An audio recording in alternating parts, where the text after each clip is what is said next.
Hey y'all, hey, what's up? It is tea time with your girl TG the LPC, and that is right. Today is Thoughtful Thursday.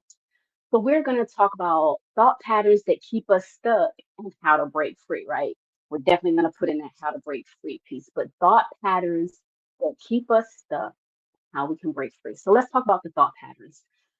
Few thought patterns that keep us stuck are all or nothing thinking. If I can't do it perfectly, I shouldn't do it at all. Those things keep us paralyzed and afraid of mistakes, right? Over generalizations. I failed once, so I'm always going to fail, right? Those things turn into single setbacks into lifelong identity. It helps us to struggle to move forward because we think that it's kind of like that all or nothing thinking.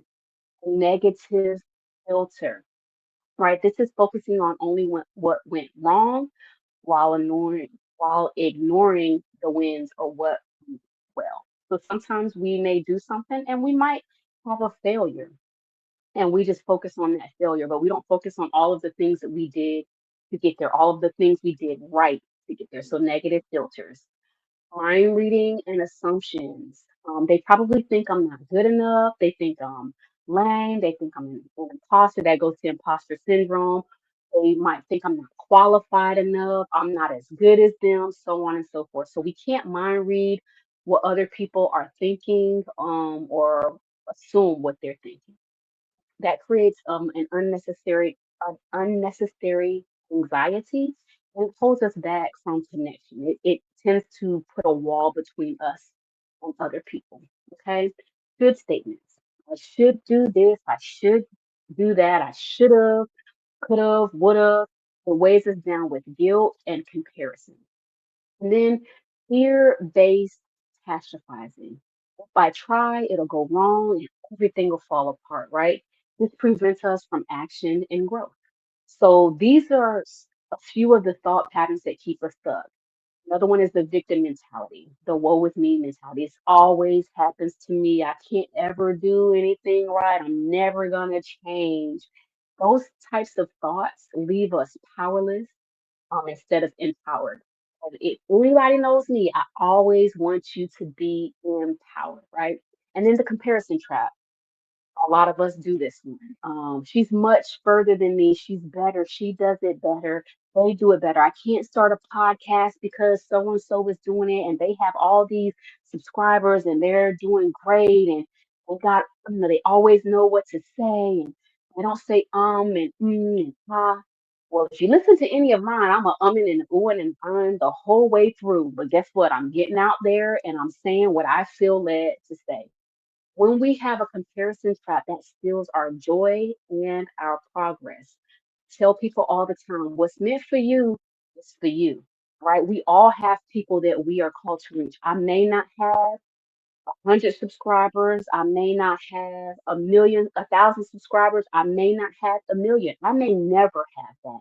But guess what? The one subscriber that I do have, my hope and my prayer is that they are taking something away from this, applying it to their lives so that they can live healthier, stronger, healthier lives. And for me, that's my goal. So I don't care what anybody else is doing. I know what I'm called to do. So how do we break free from these crazy thought patterns, that keep us stuck? First, we got to notice the pattern. If I don't notice that there's a pattern, I'm never going to break free from it. So sometimes I might have to write down reoccurring thoughts, right? Awareness is the first step to change. As a substance abuse counselor, we always say, admitting that there's a problem is your first step to fixing that problem. Admitting that there's an addiction is the first step to healing from addiction, right? So change the story. Ask, is this 100% true? What evidence do I have this being 100% true? One of my interns, Carissa, loves to do an exercise called the thought detective. So it basically talks about this. What evidence supports this thought? If there's no evidence to support this thought 100% of the time, then that can't be true. So um, I don't do absolute statements. Always, never, right? I always fail. I never get anything right. I don't believe in that because I don't always fail. I have failed. I have not gotten some stuff right, but I have also succeeded and I have also gotten a lot of things right. So we want to was the story. Replace I always feel with I have setbacks, but I have also succeeded. So just the same thing that I said. Shift from shoulds to coulds. I should work out. I could work out because it helps my energy. I work out at 3 o'clock. And then take that could to will. I will work out at 3 o'clock. And then take that will to actually doing, right? Practice both and thinking. So instead of all or nothing, I didn't do everything today, but I made progress. So might not have done everything, but I'm still making progress. So don't stop at the all or nothing. Allow that sentence to go a little further. Please reframe setbacks as data. Instead of I failed, try I learned what doesn't work and now I'm closer to what does.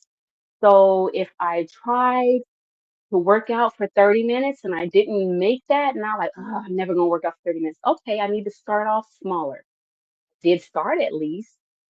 I just couldn't go the full 30 minutes. So now I'm gonna do 5 minutes, 10 minutes, 20 minutes. And people will say, you're not gonna do 5 minutes. I'm gonna do what I can do to get to where I want to be.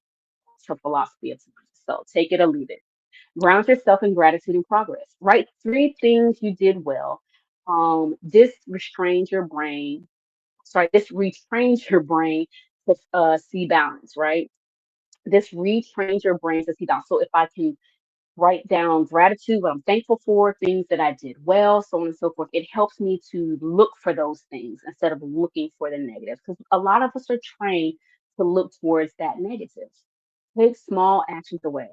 Fear shrinks when you do things in small steps, right? So if I talked about this when I talked about going to school. If I can take it one class at a time instead of the entire degree, then I can say, okay, I can go.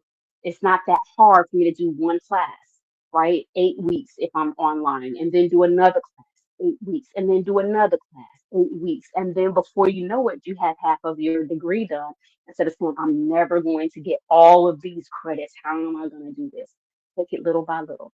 They always say, what's the best way to eat an elephant? Now, I don't recommend nobody eat no elephants. I've never eaten one, but they say one bite at a time, right? So take it one step at a time. And then practice self-compassion. Be kind to yourself. Speak to yourself. The way you would confront a friend. When I have someone that asks me for advice or things of that nature, I always say, what would you tell your best friend in this situation? How would you approach them? What would you say? Oh, I would tell my best friend that she's beautiful or that she's awesome and amazing. Okay, now let's tell ourselves that. So we're going to confront ourselves with compassion. So I do have a journal prompt for you to go deeper, and I will put this in the description, right? What thought patterns have you been looping in your mind lately? What thought patterns have you been looping in your mind lately? Where did they come from? What's one new way you can reframe them to move forward? Where did they come from? And what is one new way that you can reframe them to move forward? I hope that you guys have an awesome and amazing day. Um, it's all for Thursday, so be thinking about these things on today. Love somebody, show somebody some compassion, but most importantly, show yourself compassion. PG out.